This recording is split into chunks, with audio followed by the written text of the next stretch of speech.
as a primary care internist over the years, something that's been very important and meaningful to me. So on the next slide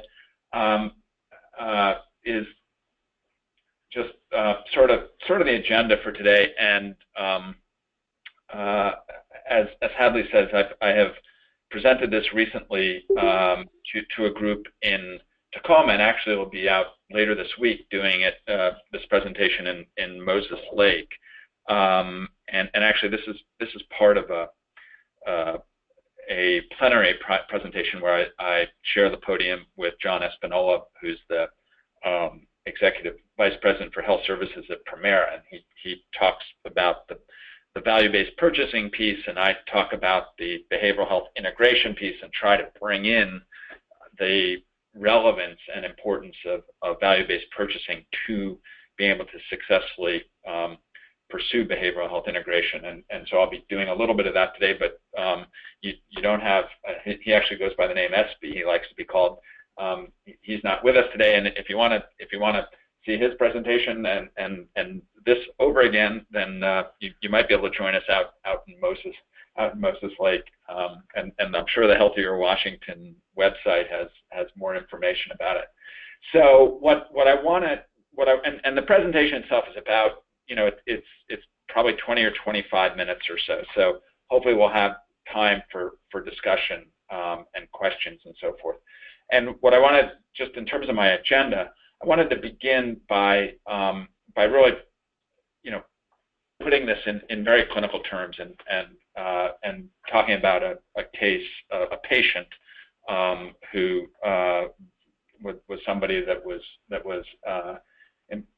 important to me and my family, and then go on to really talk about the need to rethink how we provide behavioral health services and how we integrate or pull together physical and behavioral health in so-called whole person care. As an aside, it's amazing to me that still today, we sort of think of the body or the head as sort of separate from the body, and then even within the brain we have split that up because we think of mental health diagnoses or mental illness, and somehow we separate those from people who have substance use disorders or chemical dependency, as if so we sort of really cut the body off at the head and then divide the brain in two. It doesn't make sense. Then I want to talk about what it's going to take to and what are the components needed to really move toward whole person care. And then I wanted to close with, as I begin, with a clinical perspective and a particular case of a patient that I took care of. So with that, I'll jump right in. We can go to the next slide.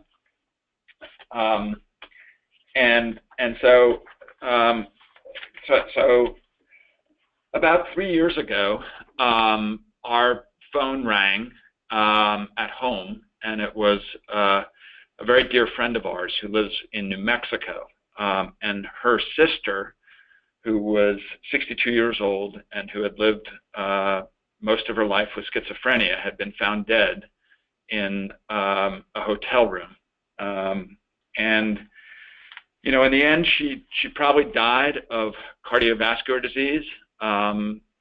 But what was even more disturbing, just in terms of this person's dying, is that when she was found, she also was found to have a huge breast mass, a ulcerative mass on her breast. And so this was a woman who was 62 years old, who had been seen in emergency rooms, undoubtedly we knew, because we knew her multiple times, just in the past year, had actually been seen in various mental health settings multiple times, had probably never been seen by a primary care provider, and clearly nobody had ever examined her, because all you would have had to have done was to undress her and do a breast exam, and you would have known that she had a breast cancer. So, and as I say, that's probably not why she died. She probably died of untreated cardiovascular disease. And so on the next slide, that really speaks to the challenge. And I think probably the folks, on the phone are probably familiar with this, that people with serious mental illness die younger. Typically, they die in their 50s, so 25 years younger or so than the average population, and usually they die from cardiovascular disease. And we also know that people who have chronic medical problems, who have comorbid mental health conditions, have a higher mortality and have much higher healthcare costs. And I would say the obverse of that is also known, that when you treat people with mental illness, they do better in terms of outcomes from the chronic illnesses they might have. And then finally, whether we're talking, the patient I was talking about was somebody with severe persistent mental illness. Obviously, there's a continuum of mental illness, and a lot of mental illness presents in primary care. And what we know is that about half of the patients who are referred to a mental health provider from primary care never complete the referral. So if we go to the next slide, we have a system that is failing us, and I would say it fails us because we have poor communication and coordination across the continuum of care, and a lack of shared accountability. I mean, I think about our friend's sister, and I just think about how many providers she had seen, all of whom probably owned their piece of the problem that day, but nobody who really shared accountability for her overall well-being. And I'm sure they probably weren't talking to each other. And so we're very siloed. And I think especially relevant perhaps to folks on the call today, totally disconnected from supportive services, such as housing, employment, but any number of other supportive services that exist in our community, and which can just be incredibly valuable to helping people achieve their potential, their ability to live a healthier life. And so on the next slide, I think about this as systems and insanity, and some folks might know of Donald Berwick, who started the Institute for Healthcare Improvement, and now is emeritus of that organization. They're still very involved, but he's fond of saying that every system is perfectly designed to achieve exactly the results it gets, and then I would note that Albert Einstein was the one who said that insanity is doing the same thing over and over again and expecting different results. So, I think this is the perfect definition of an insane system. One that's we continue to sort of work at, that's not getting the results. And I think often we think if we keep working harder and harder, something will change, but of course it won't. So on the next slide, really, you can ask, what is, what's a rational system design look like? A design that really, captures this idea of whole person care. And I think to get there in terms of healthcare reform, it really goes back to who's accountable and addressing accountability for cost and outcomes. And I think what we see is that there are really probably three imperatives that are driving, system design, redesign at this point. And one is that, the need to focus on social, physical, and behavioral health needs, all of them together, to be able to provide for all of those needs in a coordinated way with good communication across all the sectors. And I again would emphasize the social service sector. And as an aside here, I think one of our challenges is, as I like to say, that the walls of the clinic are thick, which is to say, breaking down that wall and creating that connection between a clinic and the team of providers that might be caring for a patient, and community resources and community-based organizations is going to be hard. And to do it, the third point here is, really there needs to be financial flexibility. I mean, I think that's sort of how you get to a point of shared accountability. There needs to be shared data, and there needs to be leadership across, and strong leadership, bold leadership across sectors. So on, sort of running with this idea of a rational system and rational system design, it would look something like what's on this next slide, and this actually is a slide that was developed by my colleague Teresa Fortinos, who's the deputy CMO at HCA, and I think really sort of captures what a shift in focus would look like. So rather than a mental health system, medical system, or an SUD system, each operating independently, there would be a coordinated system that was built around the patient. And the piece I would emphasize here is the activated supportive community in terms of being able to provide for the full needs of that patient. So that's what a rational system would, big picture would look like. That's what would allow us to really provide integrated, behavioral and physical health. On the next slide, I just want to make the point, and I didn't, I just decided not to go into a lot of detail here, and I feel very confident and safe in saying that the evidence base is overwhelming that integrated care is both cost effective, and actually I would say, from where we are today as a society is even is cost saving,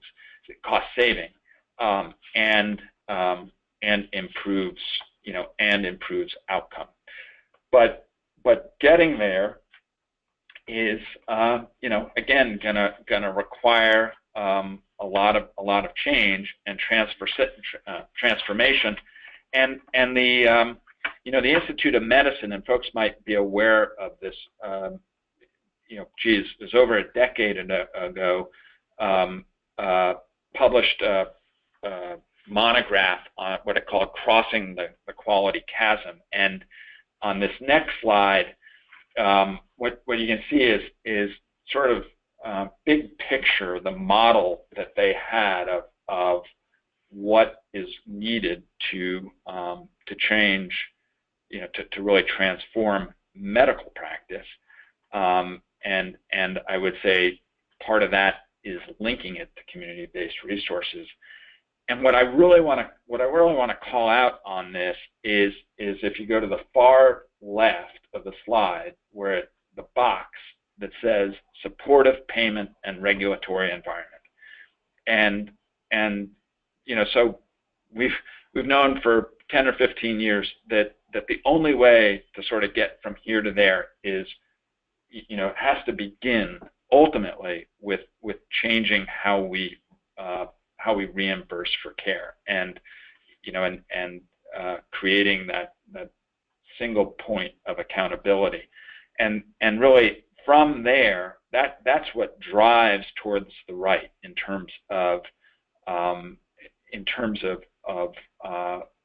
practice transformation, and moving all the way to the right, where they're talking about outcomes that are safe, effective, efficient, personalized, timely, equitable, and so forth. And the next slide provides a further explication of this. So we can go to the next slide. Thanks. So on the left is the status quo, where really where we're talking volume-based, essentially fee-for-service, which again, going back to systems being designed to get the results they get. I mean, this gets us to the point we're at today with fragmentation, lack of coordination, lack of engagement of members or patients, or individuals, and a lot of variation. And by changing how we pay for medicine is really how we get to integrated systems, coordinated care, being more able to engage patients and standardize performance. So taking it sort of to the next level, next slide. So what does it take to get from here to there in terms of the what's required? And the way I think about this is the way a very famous individual who's sort of thought of in some sense as the father of modern quality improvement in healthcare, Avidus Donabedium, thought about it, which was you look at structure, you look at process, you look at outcome, and from a structural standpoint, I think the most important aspect is leadership. I mean, it really is people who are have the courage to take, in some sense, take the risk to say we're going to deliver care differently, and it we're going to work with a new model of financing and push towards behavioral health integration. And obviously other pieces I mentioned the financing, involve information technology, the ability to share information, and then workforce and especially addressing the needs, the skills and training needs of workforce in terms of the roles that people are expected to play in an integrated system. On the next slide, so then you can drill down to process, and you can think about teams, and again, and especially the availability of trained personnel who have clear roles and expectations, and where there are clear processes of communication and standardized ways of coordinating care. Measurement is an important piece here in terms of being able to track where people are at, the notion of treating to target. So if somebody's not getting better, knowing that they're not getting better, and then asking the question why, and addressing that need, and being able to report out not just on an individual level but on a population level. And then finally, and again, the need to be able to connect patients to community-based resources to address, their whole person needs, from housing to employment, but also other supports that can help them better live with a chronic mental illness or a chronic condition. Then on the next slide comes, with respect to measurement, the kinds of outcomes that we need to be measuring, and I think my own point of view on measurement in healthcare is we're still very early on in the science of healthcare performance measurement, and where we really need to be moving is away from the process measures that we have now, which it has been a good place to start, but really we need to be moving towards the ability to measure health status and recovery and resilience, look at meaningful participation in work, for example, look at reduction in the use of crisis services, of criminal justice involvement, and housing stability, just to name a few. And I think these are of note, and I'm about to talk a little bit about some of the cultural challenges. These are outcomes that are probably pretty familiar to folks who come out of the behavioral health and mental health world. They're less familiar to people in the medical care world, and I think that speaks to the challenges of culture. And so on the next slide, what I've done here is just capture the elements as defined by SAMHSA of what recovery is, and I won't read them. You can see them all here. This is, I think this notion of recovery is an incredibly important concept, and it's one that is, as I say, that the people who work in the world of mental health, behavioral health, chemical dependency treatment are very familiar with. It's one I can tell you as as somebody who practiced at Harborview for over 20 years as a primary care internist, is not familiar to the medical culture, and so as we begin talking about behavioral health integration and whole person care, we really need to be thinking about how we bridge these different cultures. And what I would say is these cultures have a lot to learn from each other. I think the recovery model is one that that the folks in the behavioral health world can teach the medical care world about, and which that world needs to learn about in terms of where these fit into whole person care and the kinds of outcomes we should be measuring. Vice versa, I think that with respect to sort of some of the modern approaches to clinical quality improvement and measurement, I would say that and transparency, I would say those are notions that that the medical world is quite familiar with. That, in my experience anyway, I think the behavioral health world is less familiar with, and which the behavioral health world can learn from that medical culture.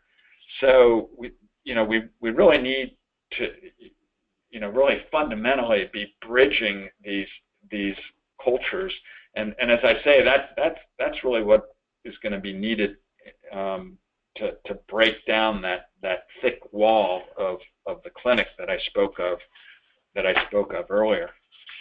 So now I want to come back to another case. So on the next slide, and I apologize because I actually had something written up, which I forgot to bring with me in terms of for this webinar. So I'm gonna do this, and there's some detail that I get into here, and I'm gonna try and recall it.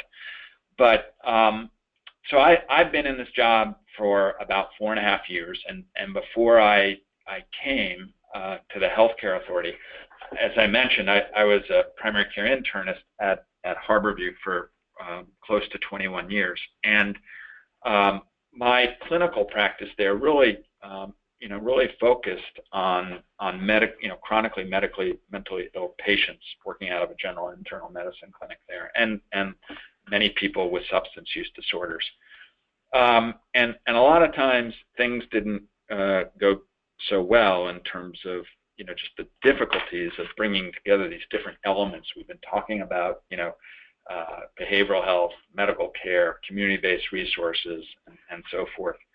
But right before, or actually a couple of years before I left, there was a gentleman I had been caring for a number of years. He was a 55-year-old man, as I say here, who had bipolar disorder, substance use disorder. Actually, his drug of choice was cocaine. Type 2 diabetes. He had smoked for a long time and still was a smoker, although he made several attempts to quit.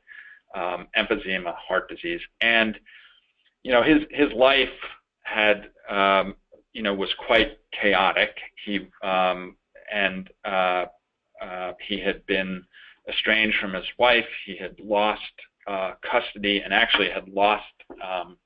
He was not allowed to see his I think 10-year-old son, and he so he had over the years a number of suicide attempts, and he came in this one time with a suicide attempt. Went initially to a medical bed, and then to the inpatient psychiatric unit at Harborview, and I sort of thought at that point, oh boy, here we go again, another loop around the cycle, so to speak. But this time it turned out to be very different. So this time what happened was I actually was contacted a couple of days before he was discharged. The social worker, there was a social worker who was arranging the discharge, getting him back to a community mental health center, and explained to me what had happened during the hospitalization, where he was going, what meds he was on, et cetera, and so I actually knew what was going to be happening when he would go out, how I could contact him, and so forth. And so he got discharged. He was discharged, and a day or two after he was discharged, because I knew he had just been discharged, I gave him a call. He already had an appointment with me to come back with a week after discharge. I called him and checked in. He came back to see me, and he actually brought his medications with him. That a pharmacist at there was a pharmacy that was connected to this community mental health center. He had blister packs with his medications, and I don't know if anybody has ever seen blister packs, but they basically pack sort of like think about it, you get these things like sweet tarts. You can get candies where the candy is individually wrapped and stuff like that. Well, they do that for each day for all the meds, and actually they sort of wrap around, and so you can have the morning meds sort of separately packed from the afternoon meds and so forth. So he brought that with him, and I could actually see what he was taking, and so forth. And he was doing pretty well. It turns out then that the social worker had actually connected him with legal services, and he was able to over time get the ability to visit with his son again. He didn't get custody, but he had the ability to spend time with him. and I remember this well because one day he actually came into clinic with his son, and he was doing really well, and he wanted me to tell his son why it was not okay for them to eat at McDonald's because it was not good food. So which was a significant behavioral change in and of itself. And so I was given the contact information of a case manager that he had at the community mental health center. And that person would call me periodically to check in about this patient, let me know how he was doing. And likewise, if I would do the same. If the psychiatrist at the community mental health center made a change in one of his mental health meds, I was notified, which was important because he was on meds that affected his diabetes and so forth. And a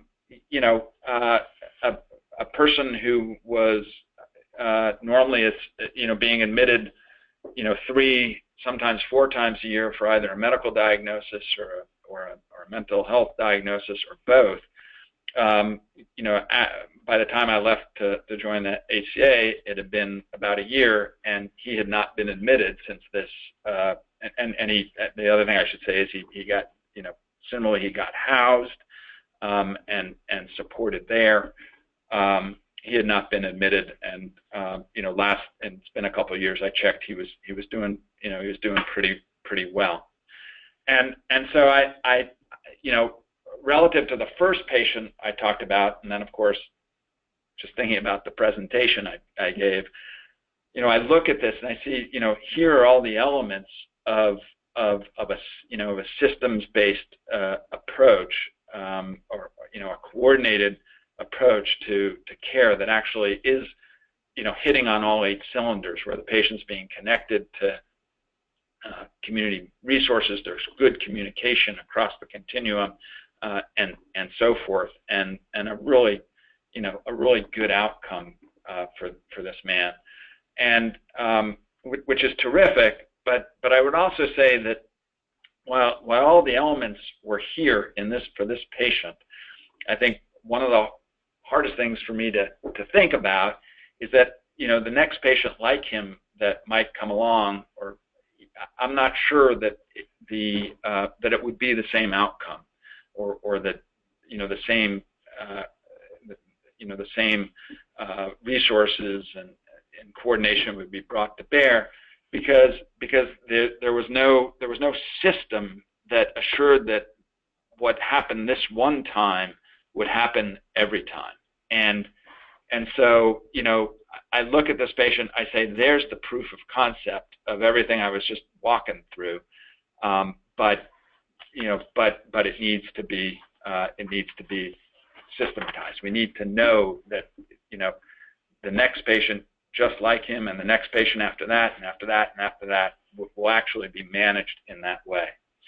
So on the next slide, just so where we need to move to systematize, and so that patients like this get that kind of care every time, I would argue requires integrated funding. It requires leadership. It requires that we're treating the whole person through good communication and collaboration, and it requires really cultural change across the providers that have been themselves siloed in the care of these patients. And actually the next slide is just sort of is a sort of a more built out picture of what or cartoon of what I showed earlier. This actually is from the chronic care model, and here have tried to point out sort of the roles of different actors within an from an ACH to public health to sort of the IT pieces that are available or will be in over the next year or so, and I think it really speaks for itself. So on the next slide, I think what we really need to be about is something that a guy by the name of John Gardner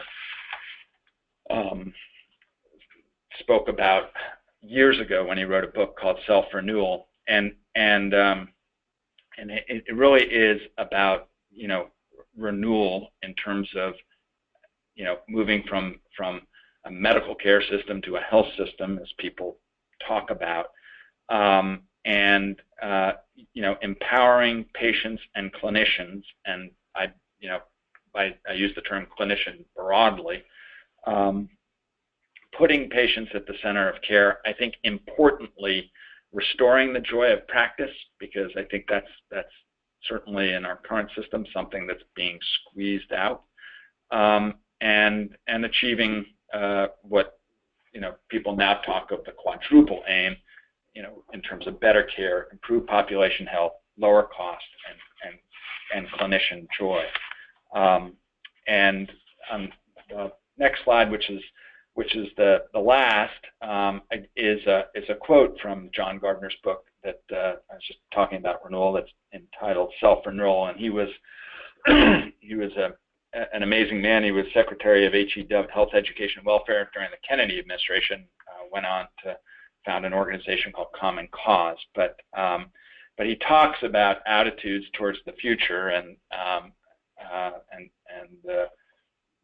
think we have a huge lift ahead of us. And he says the society capable of continuous renewal not only is oriented towards the future, but looks ahead with some confidence. This is not to say that blind optimism prevails. It is simply to say that hopelessness does not make for renewal. And that's a quote that I've kept close to me over the years. So that's it. And I don't know, hard to see all your faces out there, but I'd be glad to entertain questions or any discussion. Thanks so much, Dan. That was awesome, and I really appreciate you bringing in some examples into that. I think it just makes it so much more real and easy to connect to. So at this point, we are open for Q&A. I'm looking at the chat box if anyone wants to type in questions, or you're all unmuted on our end, so if you'd like to just shout out a question, feel free.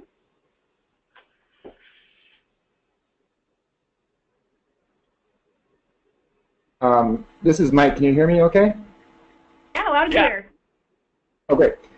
Just curious with the the example you mentioned of the behavioral integration really with 55-year-old, I think it was. Can you talk about how you see integration being those sorts of cases where there's a lot of provider to provider direct conversation going on versus the type of integration that we can maybe enable through more electronic means for a larger number of folks, because we can't do that kind of one-on-one care for a very large number of people.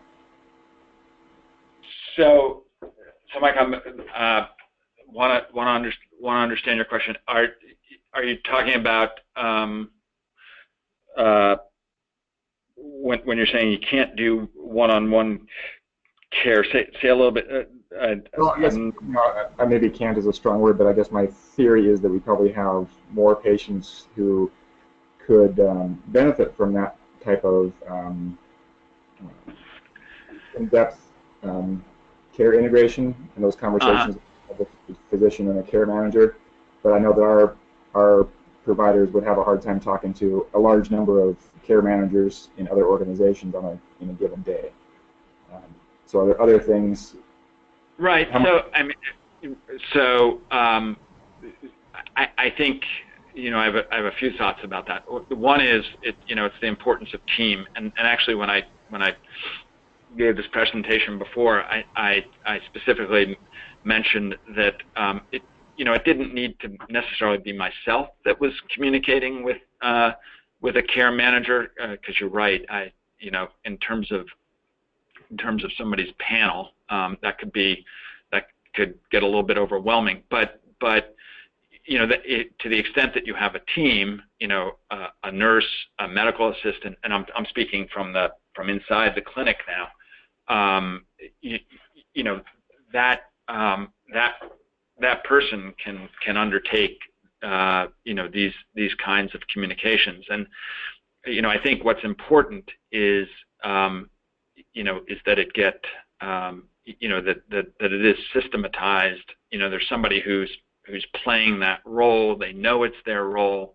They know what that role takes, and so forth. So you know, so I think you know, I think there are ways to spread the work, you know, so to speak. You know, obviously, to the extent that there are electronic means of communicating between two entities, you know, all the better. What I would say, though, when you look at the elements of communication and coordination here, you know, it can be pretty you know, fundamental or basic.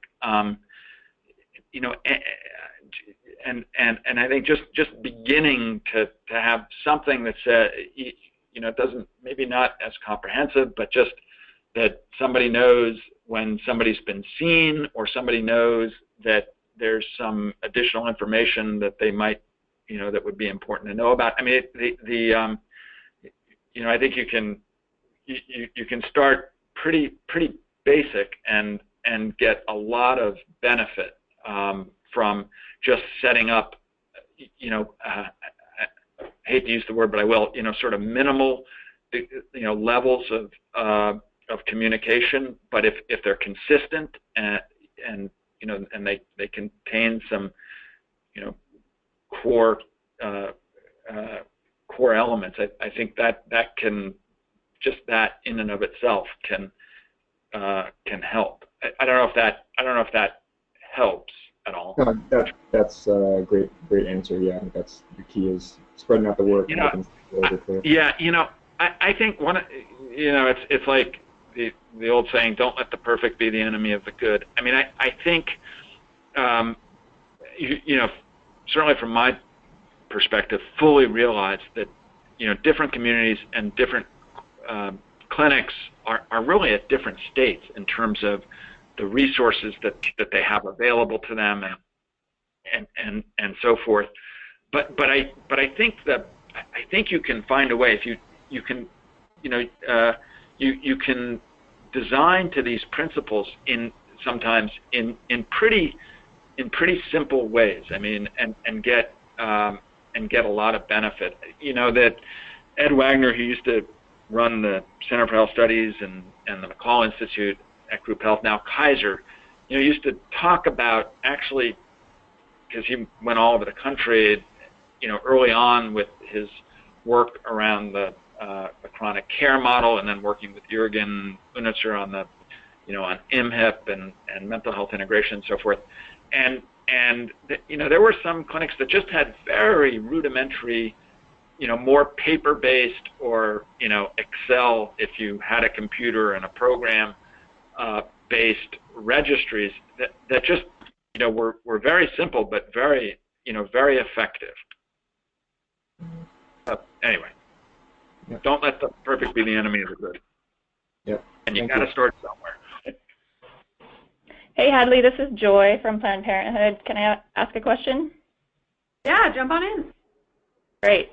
Thanks for your presentation. That was great. And I am, you know, in full support of behavioral health integration. One of the things that occurred to me while I was listening, though, is I'm going to give you a little background before I ask Sure. my question. Yeah. So Planned Parenthood, the organization, sort of developed out of a need to advance healthcare equity for women and reproductive rights and things like that. Mm-hmm. So and so with a system where you have it's patient-centered and you have one organization coordinating their care, it just occurred to me that if that organization has certain ethical and religious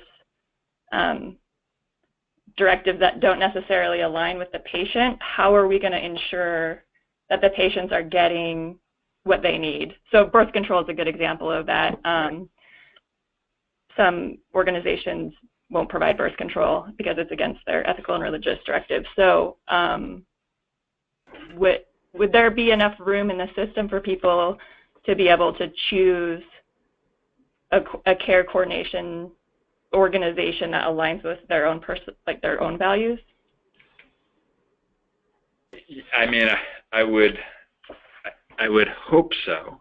I mean, I would think so. Although, I mean, there might be some communities that are, that are possibly dominated by providers, that are, in a system where these kinds of choices are not, are not made available. But let me ask, have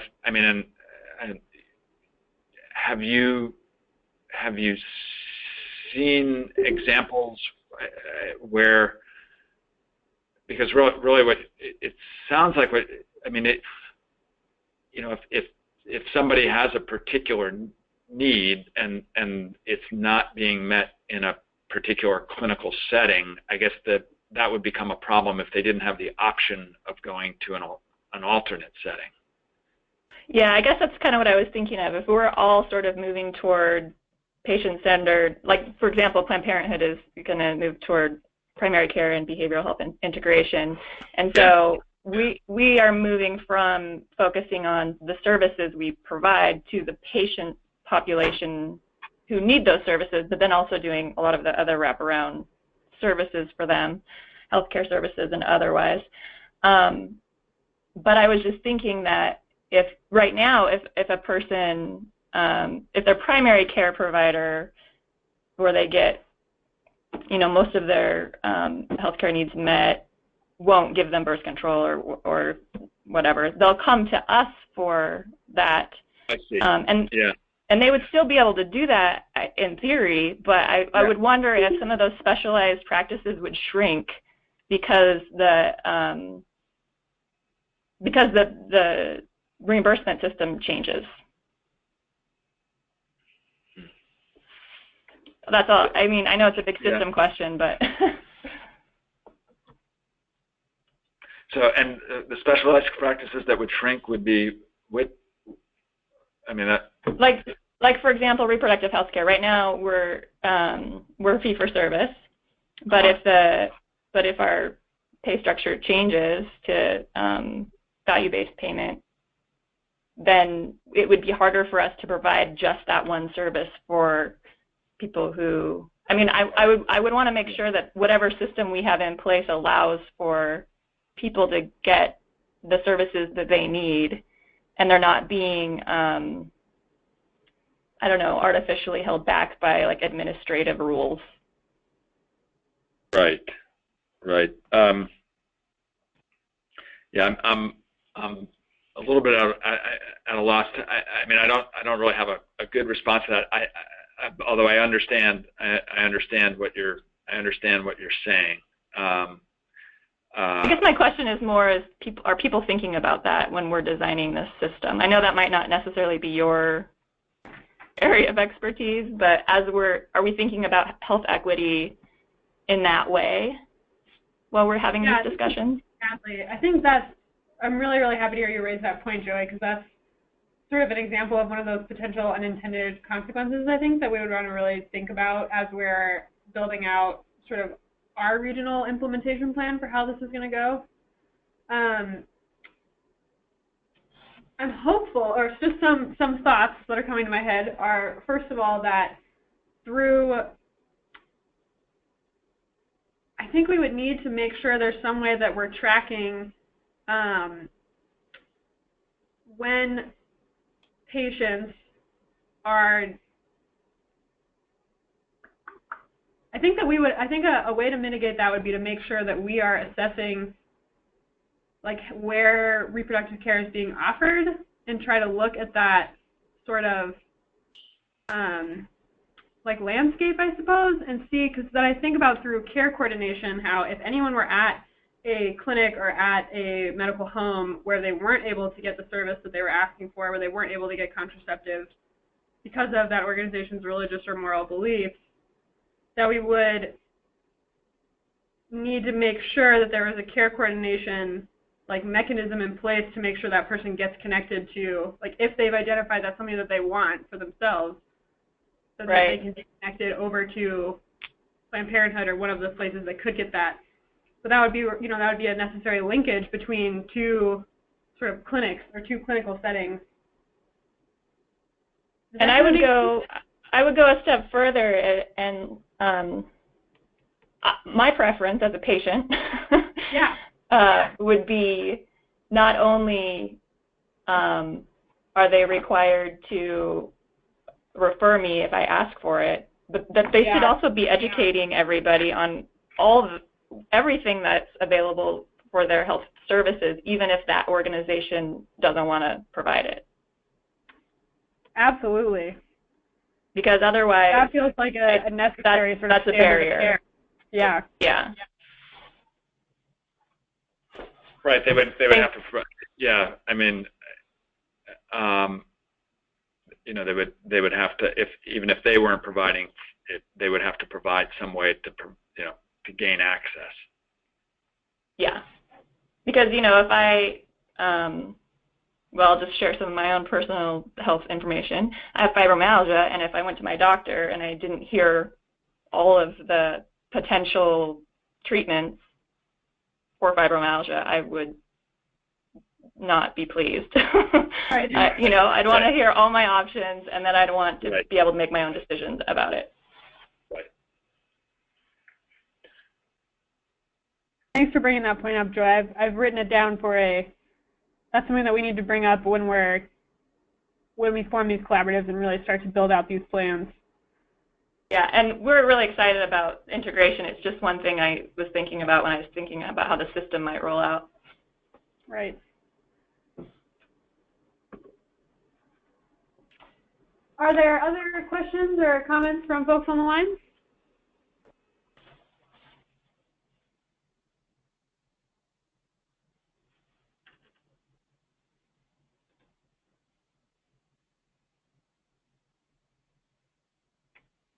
Going once?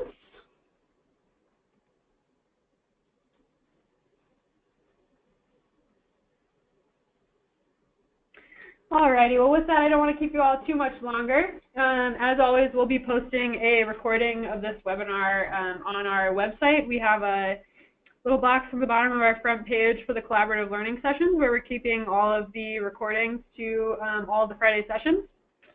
Next Friday we'll be back on at 10 a.m.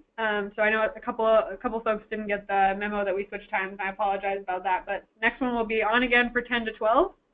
And we are planning to go through our community linkage map. This might be a throwback for some of you because it's been a while.